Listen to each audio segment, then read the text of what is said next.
자, 드디어 오늘부터 법규 본격적으로 강의해 보도록 하겠습니다. 164페이지 한번 보시죠.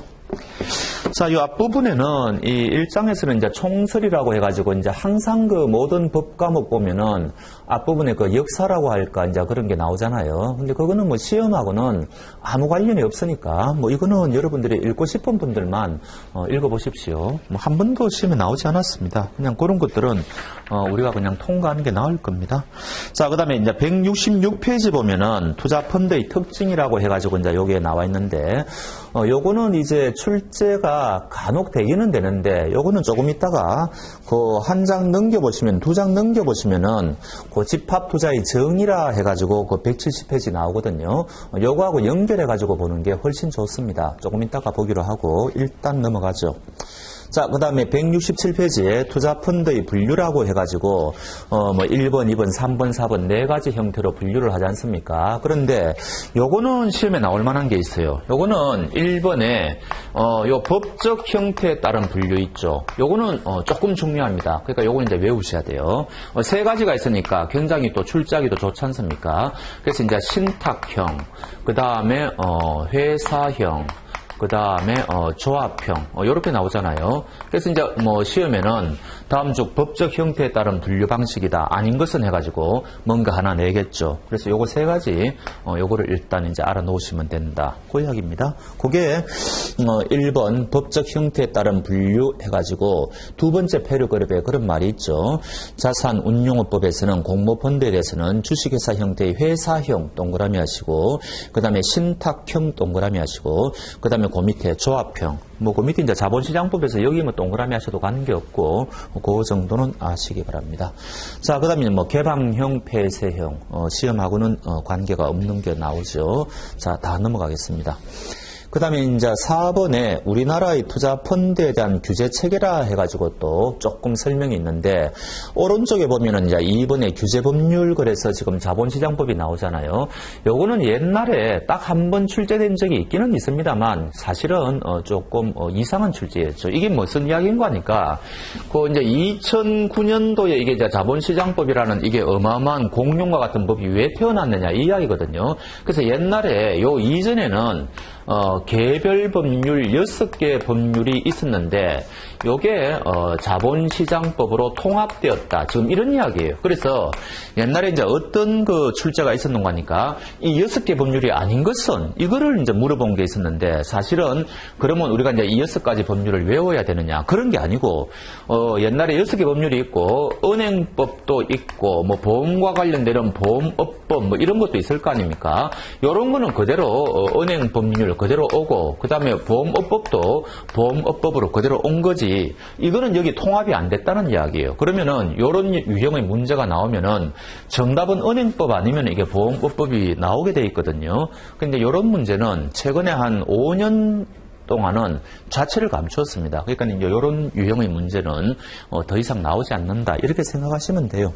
그래서 거기에 169페이지 2번에 보면은 규제 법률 해가지고 자본시장법 뭐 이렇게 돼 있거든요. 그래서 이제 그거 종전의 어쩌고 저쩌고 뭐 6개 이런 게 나오잖아요. 그래서 그냥 여러분들은 넘어가셔도 됩니다. 자, 그 다음에 이제 벌써 이제 1장이 끝났죠. 2장으로 넘어가겠습니다. 집합투자기고.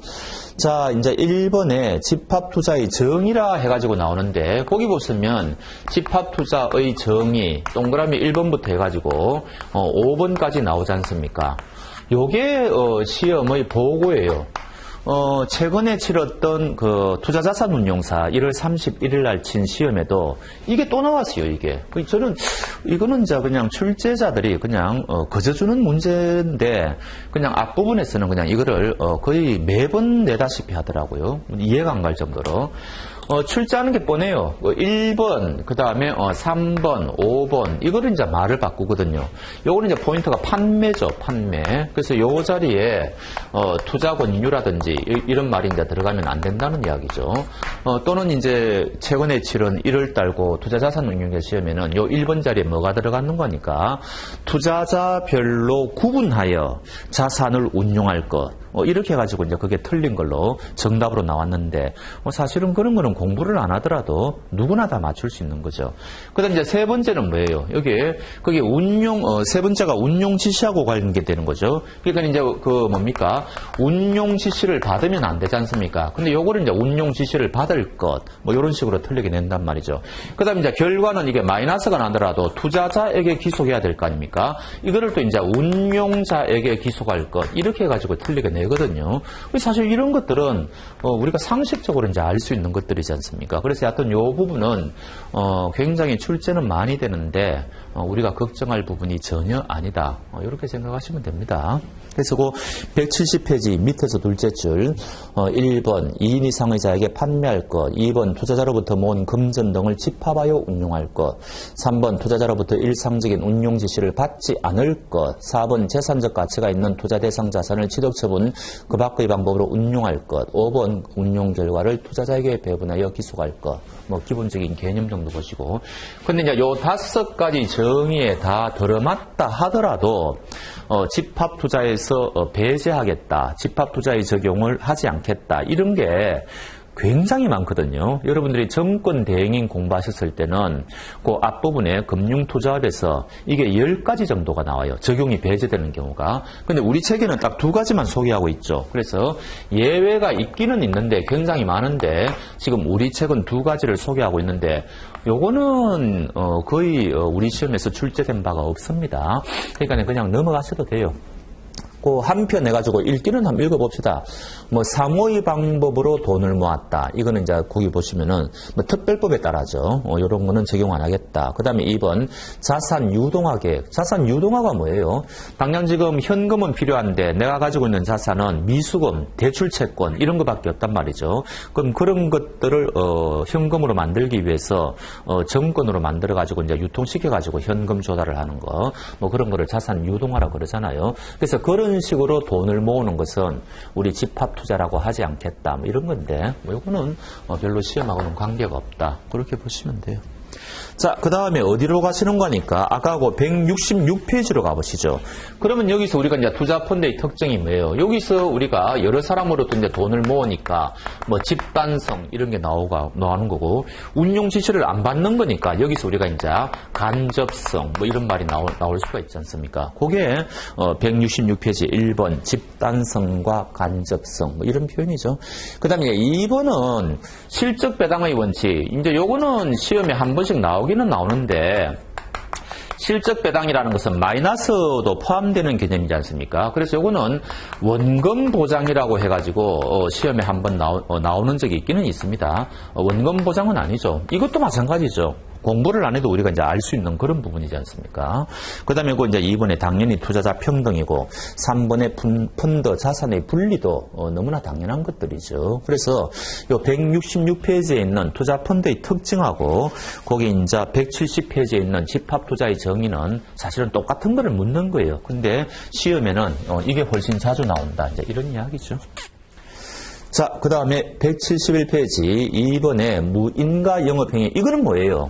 우리가 이제 그 자본시장법에 보면은 이 금융투자업이 6가지 금융투자업이 인정되고 있는데, 그 중에 4가지는 금융위원회로부터 인가를 받아야만 영업을 할 수 있죠. 그 다음에 나머지 2가지는 금융위원회로부터 등록을 받아야만 영업을 할 수가 있잖아요. 근데 우리가 지금 공부하고 있는 이 집합투자업은 인가를 받아야만 영업을 할 수가 있죠. 그래서 그 이야기입니다. 그래서 인가를 받지 않고 무인가로 영업을 하면 안 된다. 그거죠. 그러니까 여기는 인가 하나만 여러분들이 감을 잡으시면 되고, 이거는 여러분들이 익히 아시는 겁니다. 그래서 첫째 줄, 누구든지 집합투자업 인가를 받지 아니하고는 집합투자업을 영위할 수 없다. 혹시 이 자리에 등록이라고 슬쩍 바꾸어내면은 그건 당연히 틀리는 거죠. 그런데 그런 식의 문제는 이때까지 출제된 적은 없습니다. 하여튼 가장 아주 기본적인 거죠. 등록은 아니고 인가 대상이다. 그 이야기죠. 자, 이제 집합투자기구의 개념, 구조, 기간 및 종류 해가지고 1번에 보니까, 자, 아까 우리가 요 신탁형, 요 이제 회사형, 조합형 요 3가지가 있다 그랬는데, 요거는 투자 신탁이죠. 그 다음에 우리가 이 상법에 가보면은 우리나라에서는 회사 형태를 5가지를 인정하고 있거든요. 옛날에는 이제 4가지가 인정되었는데, 유한책임회사라는 게 2011년도인가 들어왔어요. 그래서 지금은 이제 5가지인데, 요 중에서 포인트는 뭐예요? 이거는 뭐 지겹도록 시험에 많이 나오죠. 한 명 회사의 형태로는 펀드를 만들 수가 없다. 이게 포인트 아닙니까? 그래서 이거는 뭐 법규 파트에서도 출제가 자주 되고 여러분들이 뭐 1과목이나 2과목에서도 아주 기본적으로 알아야 되는 거 그런 겁니다. 왜 그럴까요? 이제 이 한 명 회사라는 것은 이 안에 있는 사원들이 무한대로 책임지는 사원들로만 구성이 되어 있거든요. 그러니까 이게 이제 펀드의 특성하고 맞지 않다는 겁니다. 그래서 이 한 명 회사 형태로는 펀드를 만들 수가 없다. 이제 그렇게 보시면 되는 거죠. 그다음에 조합 형태가 이제 2가지가 있는데 이 중에서 익명 조합 형태는 이 투자 신탁하고 좀 동격으로 봐요. 그다음에 그냥 투자조합이라고 그래가지고 일반적인 합자조합이라고 그러는데 일반적인 조합 형태는 회사 형태하고 비슷하다고 봅니다. 그래서 어떤 요 익명조합이나 이제 조합 형태가 여기 이제 조합형인데 제가 이거를 왜 굳이 구분했는가 하니까 요거는 기본적으로 아셔야 돼요. 앞으로 우리가 뭔가 어디 뭐 금융위원회에 뭐 등록을 한다, 정권 신고서를 뭐 제출을 한다, 그 다음에 집합투자재산에 대해서 운용 지시를 한다, 뭐 등등 여러 가지 등등 행위를 해야 되는 주체가 있어야 될 거 아닙니까? 이때 이 행위의 주체가 누가 돼야 되느냐?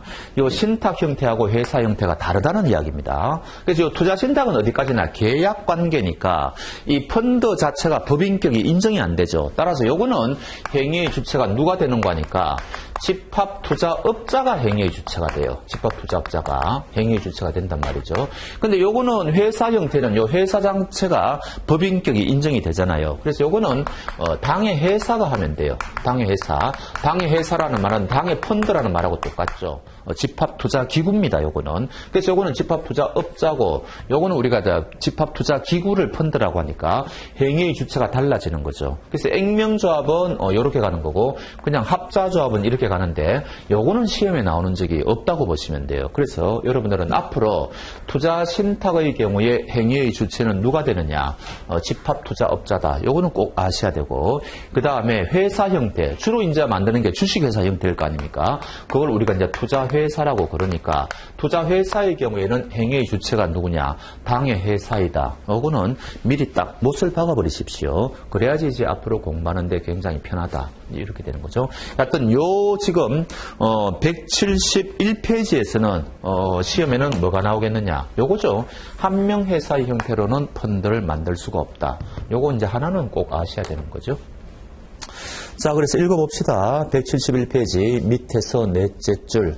자본시장법에서는 집합투자기구의 형태로 투자신탁, 그 다음에 회사 형태가 4가지가 나오죠. 투자회사, 투자유한회사, 투자합자회사, 투자유한책임회사. 그 다음 조합 형태가 2가지가 나오죠. 투자합자조합, 투자익명조합의 7가지를 규정하고 있다. 그래서 빠진 것은 한 명 회사가 빠져있다. 요거는 꼭 외우셔야 되는 거죠.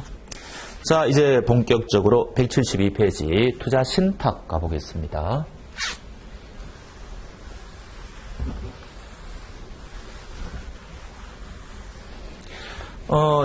나중에 1과목을 여러분들이 먼저 공부하셨는지 모르겠지만은 거기는 판매회사도 같이 소개를 하고 있을 겁니다. 그래서 당사자가 4개 나오죠. 근데 우리 법규 파트에서는 판매회사는 빼고 지금 설명을 하고 있어요. 그러니까 우리는 세 부류만 알면 된다 이런 거죠. 그래서 이제 집합투자업자가 있고 그 다음에 이제 신탁업자가 있고 여기 이제 신탁 계약을 맺는 거죠.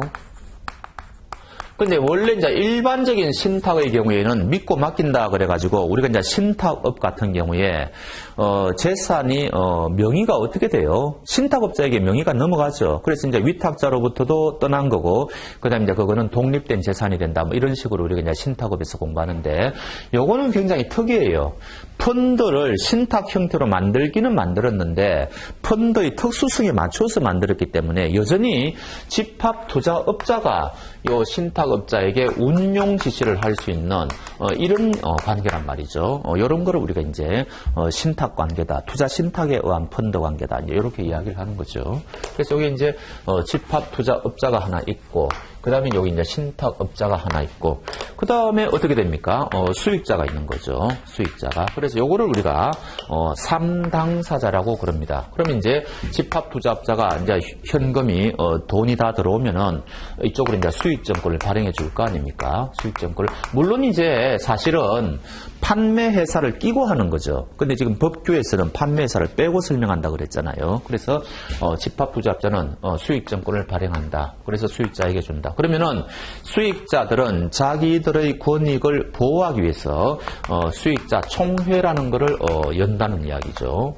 이런 식입니다. 그래서 시험에는 요 수익자 총회는 거의 뭐 반드시 한 문제 나온다 이렇게 보시면 되고, 그 다음에 간간히 이제 어떤 식으로 출제를 하는 거니까 집합투자업자가 하는 일은 뭐냐, 신탁업자가 하는 일은 뭐냐, 요거 양자를 구별할 줄 아느냐, 요런 문제도 드물게는 출제가 됩니다. 근데 그건 굉장히 쉬운 문제죠. 이거는 뭐 하는 일이 뭐 있을 리가 없으니까 그냥 수익자 총회가 출제가 될 건데, 요 양자 하는 일을 비교할 줄 아느냐, 그거는 이제 조금 아셔야 된다는 거죠. 그 중에 제일 중요한 게 요거예요. 수익점권 발행은 집합투자업자가 한다, 이런 거죠. 그 다음에 이 신탁업자는 결국은 이제 뭡니까? 신탁 집합투자 재산을 보관하는 기능을 하는 거 아닙니까? 그러니까 이제 여러 가지 기능이 있는데 그 중에서도 중요한 기능 중에 하나가 감시 기능이죠. 그래서 이 집합투자업자를 감시하는 기능이 있다. 그래서 우리가 법규 제일 뒤에 가보면은 신탁업자의 확인사항이라 그래가지고 이게 또 한 7가지 정도 나오죠. 요게 굉장히 이제 중요한 부분이라 그랬습니다. 요거는 우리가 저 뒤에 가서 공부하는 거니까 미리 보실 필요는 없는 거죠. 그래서 요거 두 가지를 구별할 줄 알아야 된다. 그 정도만 여기에서는 보시면 됩니다. 자, 가로 1번의 투자 신탁 172페이지 제일 위에 한번 보시죠. 일단 뭐 신탁 계약은 체결해야 된다는 거죠. 뭐 기본적인 거고. 그 다음에는 쭉쭉 넘어가겠습니다. 자, 두 번째 패러그래프. 투자 신탁 관계에서의 당사자는 집합투자업자, 신탁업자, 수익자이다. 3당사자. 여기서는 판매사를 빼고 이야기한다 그랬죠. 자, 거기 밑줄 그어 보시죠. 자, 집합투자업자가 하는 일을 3가지를 지금 이야기하고 있습니다. 투자 신탁의 설정 해지, 그 다음에 투자 신탁 재산의 투자 운용, 그 다음에 수익점권의 발행, 요 3가지. 그 중에 제일 중요한 거는 수익점권의 발행이라 그랬죠. 요거는 시험에 잘 나와요. 그럼 이제 얘가 수익점권을 발행하면은 신탁업자는 제대로 발행했는지 확인하는 것은 이제 신탁업자의 역할이 된다는 이야기죠. 항상 그렇습니다. 집합투자업자가 자산 운용 보고서라는 걸 나중에 작성하면은 제대로 작성했는지 확인하는 것은 전부 이제 신탁업자의 그 몫이 되는 거죠. 자, 그 다음에 그 밑에 신탁업자 하는 일 봅시다. 이제 재산 보관 관리, 그 다음에 운용 지시를 하면은 그 운용 지시대로 해야 될 거 아닙니까? 원칙적으로. 그래서 이제 자산의 취득 및 처분. 그 다음에 이제 여기는 이제 집합투자 재산을 보관하는 곳이니까 현금을 이제 만드는 곳이겠죠. 따라서 거기 환매 대금 및 이익금지금. 그 다음에 또한 해가지고 뭐라고 되어 있습니까? 신탁업자는 집합투자업자가 작성한 투자설명서가 제대로 되었는지, 투자설명서도 여기서 작성하죠. 그러면 제대로 작성했는지는 여기서 확인하고, 그 다음에 또 뭐라고요? 집합투자업자의 투자신탁재산 운용지시가 법령 신탁계약서 또는 투자설명서에 위반되는지 여부를 감시하는다. 결국은 뭐예요? 감시기능이라는 거죠. 그래서 이제 신탁업자는 우리 기본서에 한 4가지 정도를 소개하고 있습니다. 그래서 여러분들이 요 양자가 하는 일을 섞어서 이제 출제를 했을 때 그거 구분만 여러분들이 할 줄 알면 된다. 이렇게 감을 잡으시면 돼요. 자, 그 다음에 그 밑에 수익자 한번 보겠습니다. 수익자의 권리가 나오죠. 수익권의 자수에 따라 균등한 권리를 갖는다. 뭐 이건 모르시는 분 누가 있겠어요. 그 다음에 언제든지 수익정권의 환매를 청구할 수 있다. 그 다음에 장부 서류 열람할 수 있고, 등초본 교부 청구할 수 있고, 또 총회에서 뭐 일정한 사항을 의결할 수 있다. 근데 뭐 여기는 시험에 나올 만한 거는 거의 없죠. 넘어가셔도 됩니다. 자, 그 다음에는 출제가 잘 안 돼요. 이게 이제 투자회사인데, 요거는 이제, 주식회사 형태죠. 주식회사 형태인데, 문제는 이 주식회사가 실체가 없다는 거죠. 페이퍼 컴퍼니라는 거 아닙니까?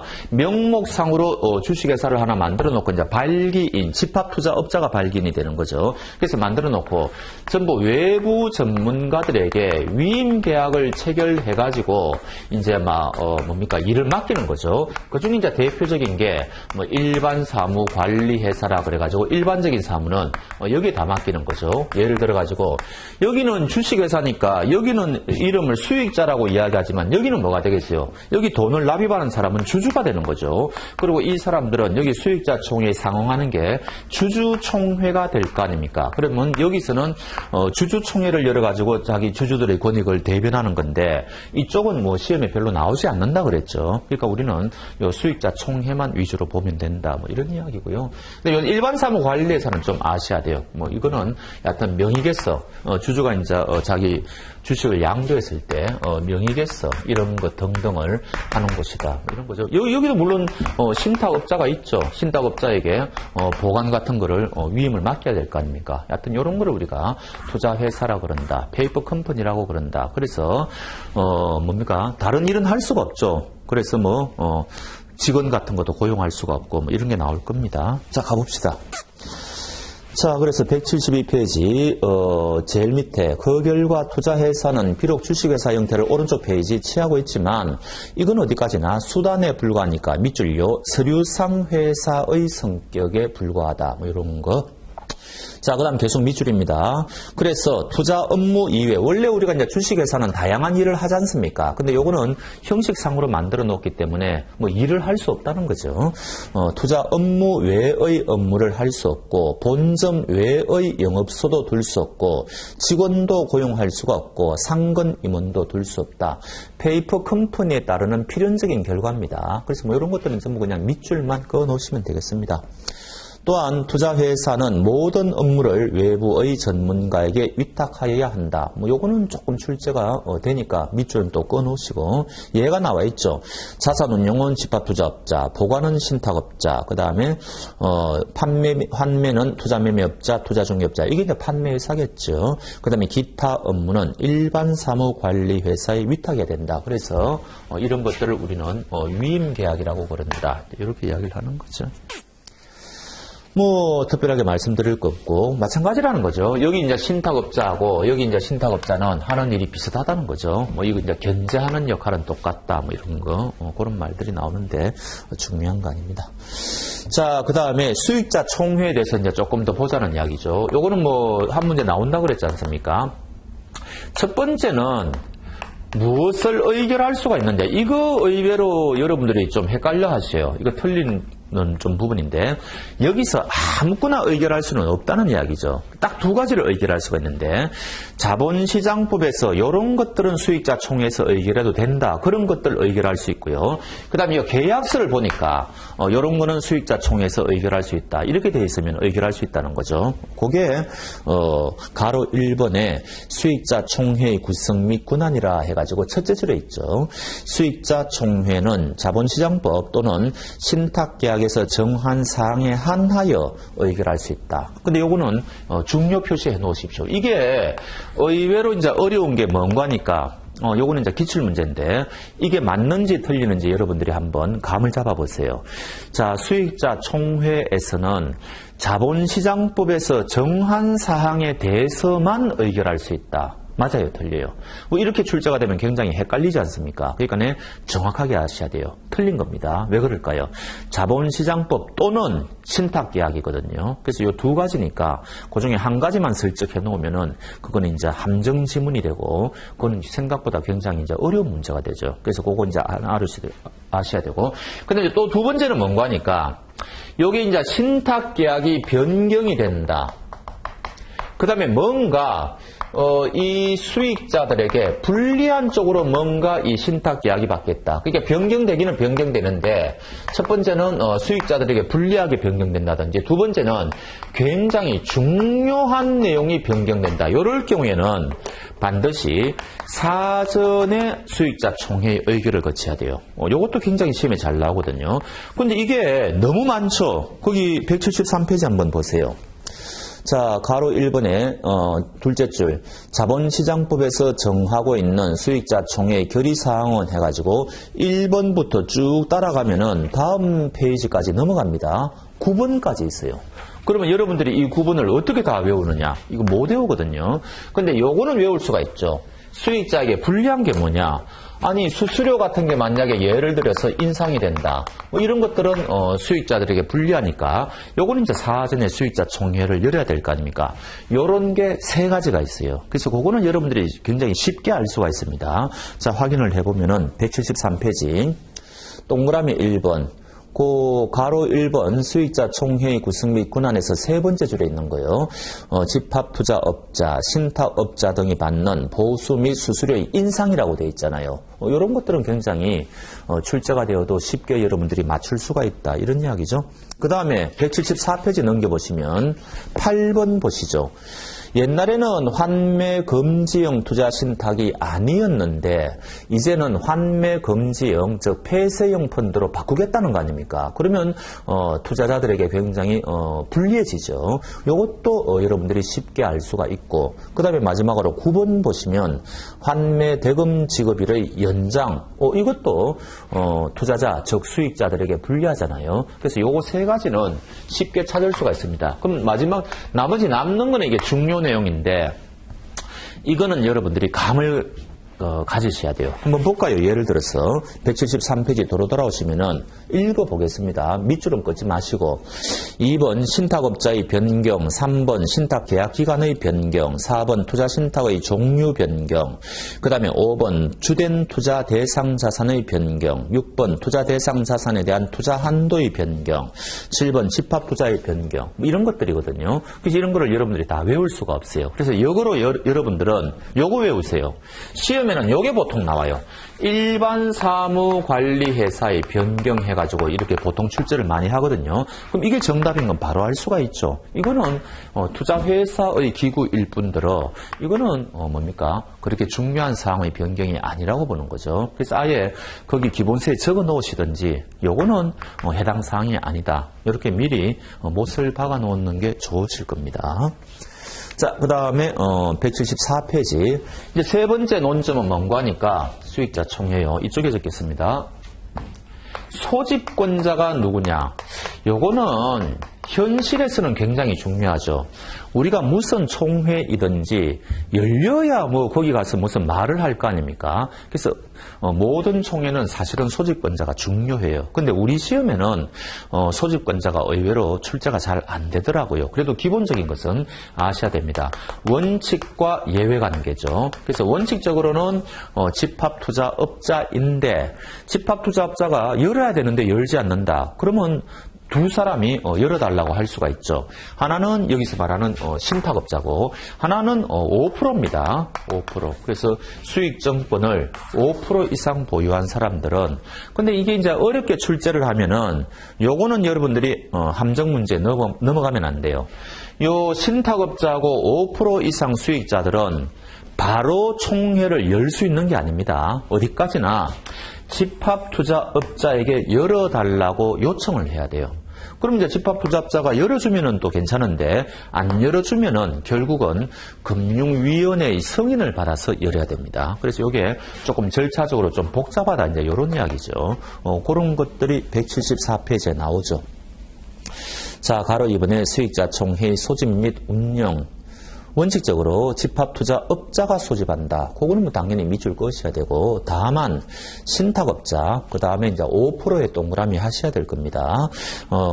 발행된 수익정권 총자수의 5% 이상 보유 수익자가 수익자 총회의 목적과 소집의 이유를 기재한 서면을 제출하여 집합투자업자에게 요청해야 된다. 이제 또 절차가 나오지 않습니까? 그거는 이제 여러분들이 그냥 읽어보시면 되고, 그 다음에 두 번째 패러그램, 수익자 총회를 소집하는 경우 각 수익자에 대해 총회 2주 전에 서면으로, 이거는 이거하고 다 똑같아요. 우리가 그 상법에 가보면은 주주총회 할 때 2주 전에 원칙적으로 서면으로 통지를 다 해야 되거든요. 주주들에게. 그거 다 그대로 여기 가져온 겁니다. 그래서 2주 그냥 밑줄 그으시면 되고. 그 다음에 이제 집합투자업자는 수익자 총회의 소집 등지를 예탁결제원에 맡깁니다. 이제 나중에 가보면 수익정권을 예탁결제원 명의로 형식적으로 발행하잖아요. 그러니까 이제 예탁결제원이 주체가 되는 겁니다. 그래서 이거는 그냥 밑줄이나 그어 놓으시면 돼요. 썩 중요한 건 아니고. 자, 그 다음에 가로 3번에 수익자 총회의 의결. 요거는 조금 중요하죠. 이제 요거 이제 의결 정족수잖아요. 의결 정족수. 요게 주주총회 가보면은, 우리가 이제 상법의 주주총회 가보면은, 요게 뭐 보통결의 정족수가 있고, 무슨 또 특별결의 정족수가 있고, 또는 이게 특수결의 정족수가 있고, 요게 이제 세 가지가 있거든요. 그 중에 보통결의입니다. 보통결의. 요거를 여기 그대로 가져온 거예요. 그래서 출석은 과반수를 기준으로 하고, 발행된 수익정권은 4분의 1을 기준으로 해요. 이게 이제 상법에 있는 거거든요. 그거를 여기 그대로 가져온 겁니다. 그래서 요거는 요 정도는 여러분들이 외우셔야 돼요. 방법이 없습니다. 그래서 가로 3번에 수익자 총회 의결. 자, 출석은 과반수라고 되어 있죠. 발행은 수익정권 총좌수의 4분의 1 이상의 수로 결의한다. 요거는 외우셔야 되고. 그 다음에 더 중요한 거. 요거는 이제 주식회사법에도 마찬가지인데, 서면에 의한 결의가 가능하죠. 요거 가능하지 않다 그러면 이제 틀리는 거죠. 뭐 이거는 여러분들이 상식적으로 다 아시는 거고요. 그래서 요거 서면이 가능하다. 그 정도 아시면 됩니다. 가로 4번에 연기 수익자 총회는 출제는 잘 안 돼요. 그런데 그냥 이런 제도가 있다 정도만 아시면 됩니다. 이거는 무슨 제도입니까? 이거 해보니까, 수익자들이 뭐 총회 뭐 오고 이런 거 별로 신경을 안 쓰잖아요. 그래서 이 의결 정족수에 미달되는 경우가 많더라는 거죠. 이제 그런 거에 대비해가지고 미달되면은 한 번 연기할 수 있다는 거죠. 총회를. 그거를 이제 우리가 연기 수익자 총회라 그러고, 거기에서는 의결 정족수를 확 떨어뜨려 주겠다는 겁니다. 아까가 이제 발행은 4분의 1을 기준으로 했으니까, 이제 연기 수익자 총회에서는 8분의 1만 충족하면 된다. 이런 제도거든요. 근데 이거는 뭐 별로 출제가 안 되더라고요. 하여튼 이런 게 있다 정도만 아십시오. 자, 가로 4번의 연기 수익자 총회. 오른쪽 페이지 제일 위에 그날로부터 2주 이내에 연기된 수익자 총회를 소집하여야 한다. 그 다음에 이제 세 줄 내려보니까 뭐 총좌수의 8분의 1 이렇게 돼 있잖아요. 이제 작은 글씨로 뭐 다른 예외가 있기는 있는데 이 부분은 중요하지 않으니까 예외 같은 거는 그냥 넘어가자는 이야기입니다. 5번은, 요거는 조금 중요해요. 저는 이제 6번으로 하겠는데, 반대 수익자. 그럼 도대체 무엇을 반대한다는 이야기입니까? 요거는 그냥 여러분들이 두 가지 아시면 돼요. 하나는 요 신탁계약이 변경되었는데 이거 지금 총회 결의 열어야 되는 경우가 많다 그랬잖아요. 그런데 총회에서 이게 결의가 통과되었는데 나는 거기에 반대한다는 거죠. 그러면은 내 수익정권을 사달라고 청구할 수 있는 권리가 인정된다는 겁니다. 그래서 이제 신탁계약이 변경됐다든지 또 하나는 합병 결의에 반대하는 경우도 인정이 돼요. 그래서 이 두 가지 정도는 외우시는 게 좋습니다. 그게 1번에 있죠. 신탁계약의 변경 또는 투자 신탁의 합병에 대한 수익자 총회 결의에 반대하는 수익자. 그런데 이거는 가로 속에 있는 작은 글씨도 조금 의미가 있어요. 이거는 이 상법에서 합병 결의에 반대하는 거하고 시스템이 똑같은데 내 정권을 사달라고 청구할 수 있는 권리가 있기는 있는데 가만히 있으면 안 돼요. 미리 사전에 서면으로 나는 반대한다는 의사를 분명히 밝혀야 돼요. 그래야지 내 정권을 사달라고 청구할 수가 있거든요. 그게 작은 글씨에 있습니다. 그래서 그거 보니까 수익자 총회 전에 해당 집합투자업자에게 서면으로 이거 그냥 이 대개 보면은 이 자본시장법은 말로 하는 거 있죠. 구두로 하는 거는 거의 인정 안 된다고 보시면 돼요. 예외가 조금 나오기는 있는데 거의 90% 이상은 전부 서면에 의해서 움직입니다. 뭔가를 이제 명확하게 하겠다는 거죠. 자, 그래서 거기 작은 글씨 보면 수익자 총회 전에 해당 집합투자업자에게 서면으로 그 결의에 반대하는 의사를 통지한 경우로 한정, 이게 있죠. 이게 사실은 중요한 건데 우리가 이제 이 펀드 같은 경우에는 합병이 그렇게 중요하지가 않지 않습니까? 그래서 출제는 많이는 안 됩니다. 그냥 이런 게 있다 정도만 아시면 되고요. 그 다음에 수익자가 그 수익자 총회의 결의일로부터 20일 이내에 수익증권의 매수를 청구할 수 있다는 거죠. 이 20일 숫자도 그렇게 중요하진 않아요. 우리가 이제 법규 파트를 공부하다 보면은 끊임없이 숫자가 나오게 돼 있는데 어떤 숫자는 반드시 외워야 되는 게 있는 반면에 어떤 거는 좀 그렇지 않은 게 있거든요. 이거는 중요한 숫자는 아닙니다. 그리고 이제 예전에는 굉장히 이 부분이 쉽게 출제가 되었어요. 어떻게 이제 출제가 되는 거니까. 합병 결의에 반대하는 수익자는 자신의 수익증권을 집합투자업자에게 사달라고 청구할 수 있다 없다 그런 정도로만 우리 기출문제 보면 있습니다. 그러니까 뭐 세세한 내용은 뭐 잘 묻지 않는다는 이야기죠. 어찌됐든 여러분들은 반대하는 수익자는 뭐 합병이라든지 거기에 반대하는 수익자는 자신의 수익증권을 매수해달라고 하는 권리가 있다. 요 정도에서 끝쳐도 됩니다. 그 정도면 되죠. 자, 그러면 끝났죠.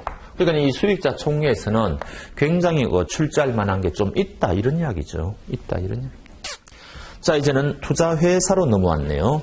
이거 이제 투자회사가 이거 뭡니까? 이거 주주총회라 그랬잖아요. 여기서는. 그 다음에 어찌됐든 주식회사니까 여기 이사회가 있고 여기 이사회를 구성하는 게 이사일 거 아닙니까? 근데 이게 굉장히 특색이 있는 게 일반 주식회사하고 다른 게 여기 법인 이사하고 감독 이사로 두 가지로 돼 있어요.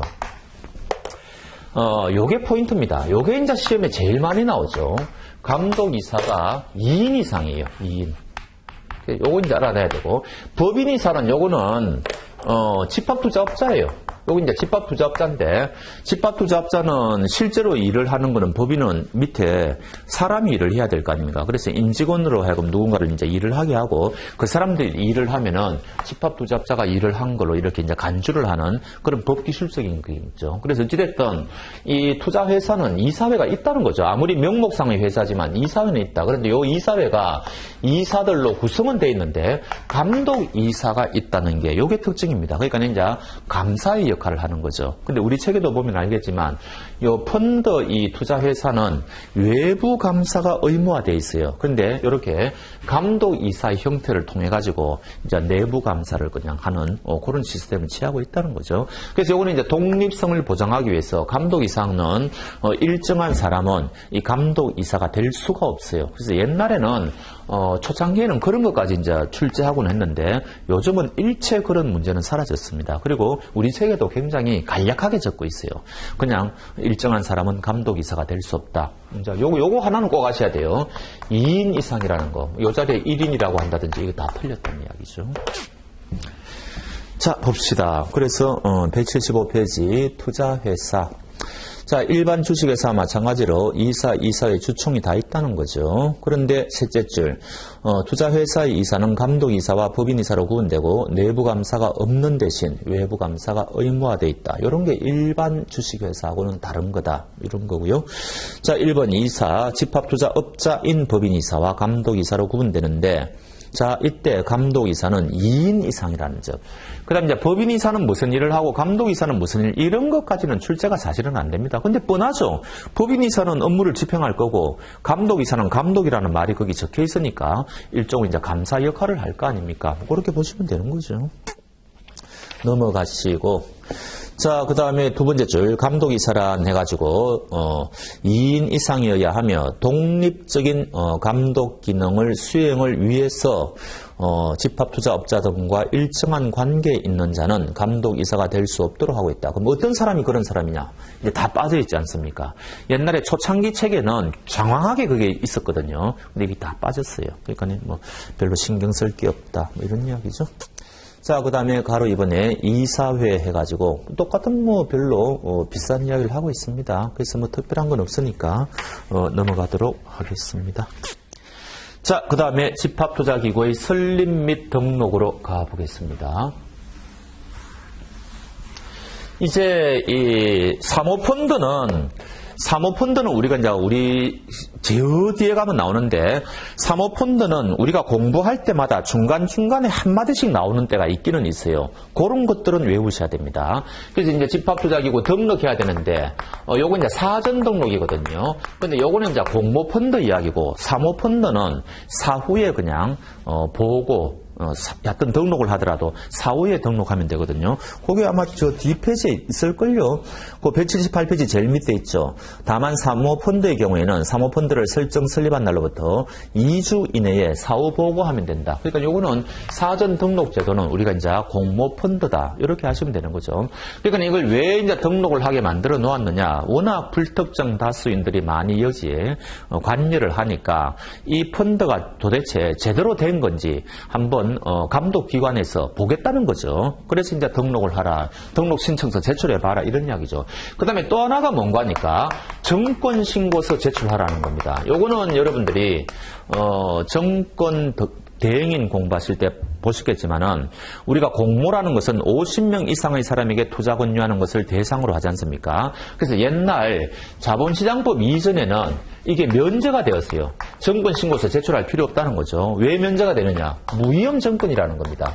아니, 펀드가 사기치겠느냐? 이런 이야기죠. 이제 그렇게 생각을 했는데, 요 이제 자본시장법은, 굉장히 투자자 보호를 강화시키겠다 해가지고, 이거를 제출하는 걸로 바뀌었어요. 그래서 이제는, 정권신고서를 제출해야 된다. 그래서, 요런 두 가지 제도가 지금 있다는 거죠. 그래서 여기에 대해서는 굉장히 사실은 자본시장법에서 내용이 많은데, 우리는 굉장히 요거 간략하게 하고 있습니다. 그 다음 요거는 금융위원회에 제출하는 거고, 일반 투자자들에게는 투자 설명서를 제출해야 되거든요. 교부해야 되거든요.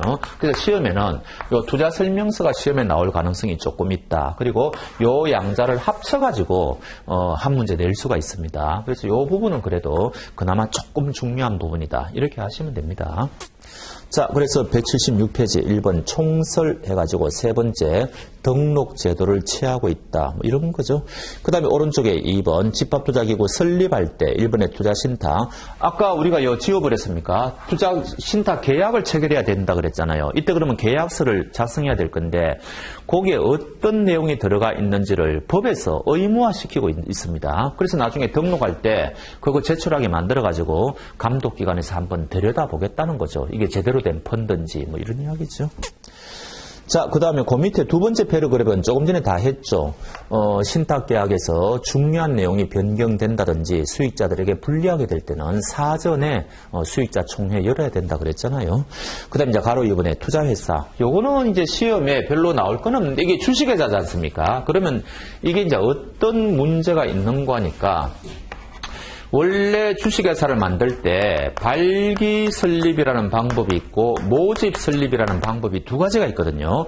요거는 외부 사람들을 넣어주는 겁니다. 요거는 발기인들만 주주가 되는 거죠. 근데 펀드는 요 모집 설립을 해버리면 법률 관계가 굉장히 복잡해지기 때문에 요거는 인정하지 않아요. 그래서 발기 설립의 방법으로만 펀드를 만들 수 있다. 요거는 여러분들이 아셔야 돼요.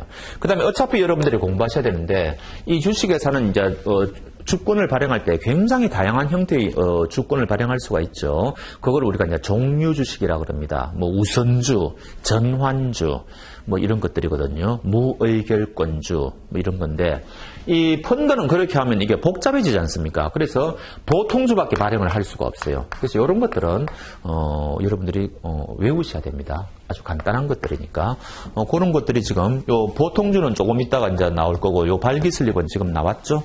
가로 2번에 투자회사 그래가지고 5째 줄에 발기 설립의 방법으로만 설립해야 된다 이런 게 나오죠. 그 다음 거는 뭐 별거 없습니다. 일반 주식회사하고 똑같은 건데 다 넘어가셔도 되고 그 다음 이제 등록이죠. 근데 거기 뭐라고 돼 있어요? 제가 아까 말씀드렸죠.